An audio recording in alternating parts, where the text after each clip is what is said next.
Prime Minister Narendra Modi, he doesn't speak too often to the Indian media because possibly we are made in India.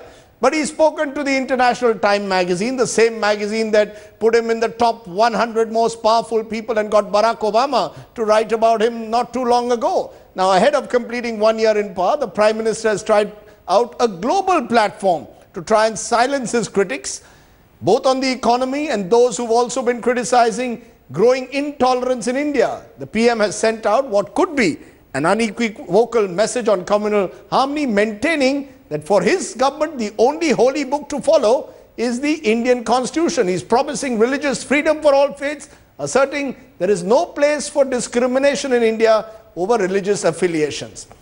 Just a quick thoughts of what he said. He said he will promise to crack down on those spreading communal hatred, also try to set apprehensions about rabble-rousers. He's called for delinking terror and religion and claims that tolerance flows in India's blood. Okay, how does the Prime Minister's speech rate and how does the Prime Minister's interview, how are we to view it? Is this global outreach really? Will the Prime Minister walk the talk? Is the Constitution truly his holy book? Let's discuss that. GVL Narasimha Rao of the BJP, their national spokesperson, and Sanjay Jha, Congress's spokesperson, joining me on our face-off today. Sanjay Jha, the Prime Minister very clearly saying the Constitution is his holy book. Now, surely that is as far as anyone can go to say that, as the Constitution says, the Prime Minister is clear, sabka saath, sabka vikas. He said it again in this interview. Is the Congress going to accept it or not? Or are you going to continue to see him as someone who is hostile to minorities and panders to the Hindu majority? Rajdeep, in all honesty, if you look at what the Prime Minister has done over the course of the entire year, and I believe his, his interview to the Time magazine, which I have gone through in detail, is part of a publicity blitzkrieg at the 1 year of his government of Mr. Modi, which has been dismal, disappointing and despondent to say the least. There have been a lot of accusations about, right-wing lunatic fringe groups speaking against, against communal harmony in India. But actually the truth is that Mr. Modi's own ministers and his own BJP elected members of the Lok Sabha have indulged in very inflammatory and provocative statements. I think Mr. Modi is doing some serious damage control here. Don't forget that, the are you saying this is some... No, hold on. Sanjay Jha, are you suggesting that this... Sanjay Jha, just a minute. Before you go on and on, are you suggesting that the Prime Minister has done a paid interview? Are you suggesting this is some kind of a publicity relations blitz because Time put him in the 100 most powerful and got Barack Obama to write on him? Let's be clear. The Prime Minister, his words are unexceptionable. He's saying what any right-thinking Indian would say. Why don't you trust him? Well, let me tell you, Rajdeep, you are a seasoned political journalist. I'm sure you are discerning enough to see through the fact that if you look at that interview, there are really, it's what I would call as a classical soft interview. There are no tough specific questions being asked to him. It's fairly generic in nature.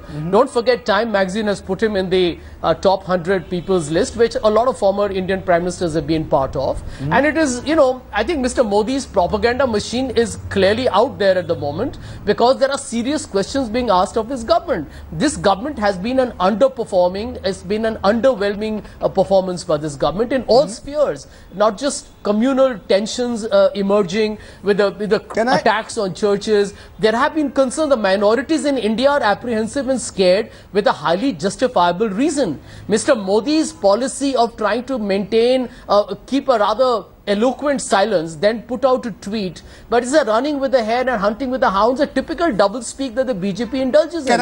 Why has Mr. Modi gone to Japan and to Europe and made a sarcastic reference on secularism himself? He's done that himself. I don't think you need any further endorsement of that. And Mr. Modi has Mr. Mohan Bhagwat using the state broadcaster Doordarshan to actually make speeches, and we know where the RSS is coming from. I think on bare facts, on absolute hard reality, Mr. Modi has got a lot to explain for. An interview to a Time magazine is absolutely nothing but a simple smokescreen. I don't think it gels at all.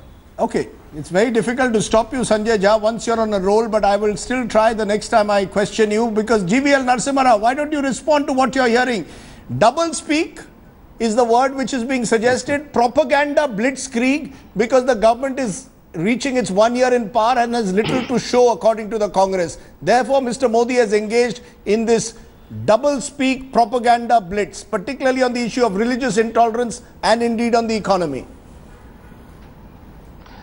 I think a desperate and a despondent Congress party is making despicable comments about a Prime Minister who has actually, in all his sincerity, has been speaking up on these issues, and also has actually shown through his actions that he not only just makes these statements, but he truly believes in them. What's the one action? The Congress party give me an example of one action. Let me have my say. Give me one example of one action.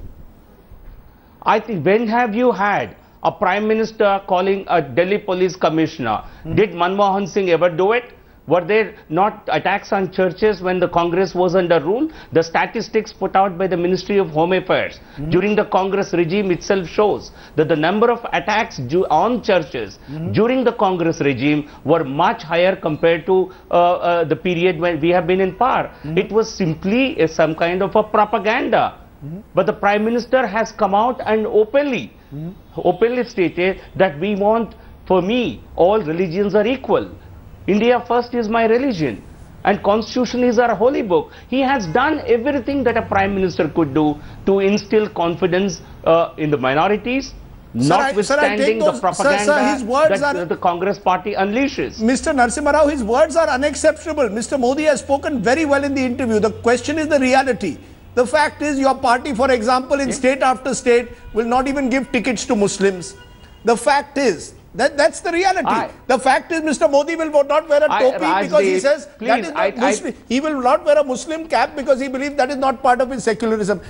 He won't hold an iftar party. He doesn't believe in holding iftar parties. Now, many see this Rajdeep, as a sign that the Prime Minister has still some element of ambiguity in dealing with what is seen as traditional secularism. No, that is tokenism. I think what the Congress party engages in is tokenism, symbolism. The Prime Minister believes in genuine secularism, which means the state. Why should the state celebrate iftar parties? If the Prime Minister thinks, I don't celebrate Diwali, I won't celebrate Eid, it's fine. Should the Prime Minister, should anybody crib about should the Prime Minister should the Prime Minister not respond when Mr. Mohan Bhagwat suggests that India is a Hindu nation? Now, it's one thing to say it in Time magazine, but it's another thing that you expect him to say it to a domestic audience. I think, Rajdeep, you see, one cannot counter the propaganda that is unleashed against the Prime Minister repeatedly with certain motivations, both by our political rivals and also sections of the media. There is nothing, you have to judge him by his actions. Don't expect him to comment on every statement made by every leader. But within the political party, within the BJP, every time any minister uttered any statements which are considered to be unacceptable, the party has given them a clear signal. I think the ministers were forced to apologize in the parliament. So I don't think you can really, he was not simply letting them go scot-free with their comments. And you have seen how the Prime Minister celebrated Diwali in the valley, and how he celebrated with the Jawans. So I think mixing up these things, that he doesn't celebrate, he doesn't hold iftar parties, he doesn't wear a cap. I think this is a very narrow way of looking at secularism, and Prime Minister has stated very unambiguous terms. Honestly, I accuse the Congress party, I accuse Sonia Gandhi, I accuse Manmohan Singh of running, of giving a go-by to India's secularism by claiming, by wanting criminals or terror suspects of a particular religion to be freed because they belong to a particular religion. This was nothing but actually killing the secular credentials of the country. The Prime Minister Manmohan Singh talked about giving priority to minorities on nation's resources. This is vote bank politics. We don't indulge in vote bank politics. Both of you are on a roll, but I find it difficult to stop either of you. But I will bring in Sanjay Jha to respond to what is being said, because the fact is the Prime Minister in every public statement now, whether it's to Time magazine, whether it was to a gathering of bishops, whenever he's spoken out on religious issues, has spoken about the country's religious tolerance, about a history of religious tolerance. He's spoken about his own commitment to serve Sabka Saath, Sabka Vikas. On the other hand, the Congress seems determined in some way to identify Modi with either 2002 or the belief that at the end of the day he's an RSS pracharak who believes in a Hindutva, Hindu-dominated state. Now, are you trapped in history, and is the Prime Minister, as he's suggesting in this Time magazine, moving ahead? And you are accused of tokenism today by Narasimha Rao. The fact is that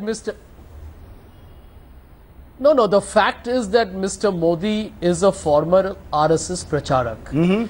He's become the Prime Minister. Now, there is no mystery around the fact that today some of the key decisions that this government is taking are greatly influenced by the RSS. Now, if anybody is going to look at the RSS as anything other than a hardline Hindutva organization, then we are clearly missing the woods for the trees. I mean, there's no mystery around that.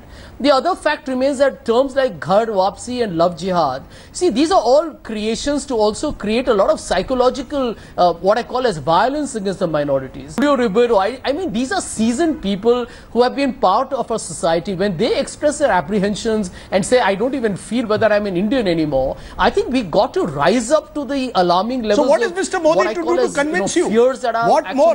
Emanating. You're not convinced by this Time magazine interview. So what is Mr. Modi to do? What is he to say? How many times is he to say what he has said now in Time magazine? The Constitution is my holy book. You want him, what will convince you? Quickly, 30 seconds, what will convince Sanjay Jha that Narendra Modi is truly committed to the idea that the Constitution is the holy book of this country? 30 seconds. Okay, let me answer that for you. 30 seconds. When he had an opportunity in the Raj Sabha to not just sack a couple of people, look at the statements being made by some of the sadhvis. Sakshi Maharaj goes on and on talking about Hindu women having to produce 4 children. Not only is it a religiously, I think, polarizing statement, it's also, so you're saying if Modi, just a minute, you're saying if Mr. Modi sacked Sadhvi Niranjan, or if she sacked a Sakshi Maharaj, you would be convinced that he's sincere about what he's saying in that Time magazine interview. Quick response and a final response from you, GVL. I mean, he's given a lot of cosmetic. Rajdeep, you've made your point. You've made your point that it's cosmetic. The interview for you is cosmetic. He needs to sack either a Sakshi Maharaj or Sadhvi Niranjan for you to be convinced. Quick final response, Narasimha Rao. No, I think we don't do anything to convince the Congress party at all, because they're simply playing politics and they are playing a perverse secularism card. We don't want to fall into their perverse secularism trap. People of the country have seen through their game. The manner Sonia Gandhi weeps at the bullets being pumped into terrorists in a Batla House encounter. Sonia Gandhi heart wrenches and she weeps for them, not for the security officer who gets killed in a terror encounter. And Rahul Gandhi believes that Lashkar-e-Taiba is not a security threat to this country, and he tells this to American interlocutors or American diplomatic community. I think this shows the real mindset of the Congress party. It's the real. They want to play perverse secularism. Perverse secularism.